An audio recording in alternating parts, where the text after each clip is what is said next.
एक शख्स ने बीवी को तलाक दे के दूसरी शादी की। उसका बेटा था 10 साल का। उसने अपने बेटे से कहा कि बेटे बता, पुरानी अम्मा सही थी या ये सही है? उसने कहा नहीं अब्बा, वो तो झूठ बड़े बोलती थी, ये सही है।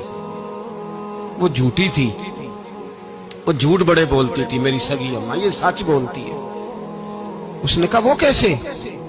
कहने लगा इसलिए कि मैं कोई शरारत करता था तो मेरी सगी अम्मा मुझे थप्पड़ मारती थी और कहती थी तुझे रोटी नहीं देनी, जा दौड़ जा घर से। तो मैं दौड़ जाता था तो झूठ बोलती थी नहीं देनी, फिर आधे घंटे के बाद मुझे ढूंढने लग जाती थी, ढूंढ के लाती थी, फिर मेरी मिन्नत करती थी, फिर मुझे कहती थी ना मुझे सताया कर, फिर मेरा माथा चूमती थी, फिर मेरी मर्जी का खाना बना के देती थी, फिर मेरे मुंह में लुकमे डालती थी। झूठी थी, पहले कहती है नहीं देनी, फिर पीछे भागती है। ये सच्ची है, मैं शरारत करता हूं तो थप्पड़ मार के निकालती है, फिर मैं मिन्नतें करता हूं पर रोटी नहीं देती, पैर पकड़ता हूं नहीं देती, सच बोलती है, अपनी बात पे डट जाती है। ओ भाई, बच्चे उसकी मां ही पाल सकती है, तूने 3 जुमले कहते सोचा ही नहीं, तेरा क्या गया?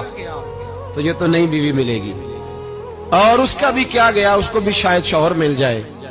उन फूलों की परवरिश सिर्फ उनका माली कर सकता है, दूसरा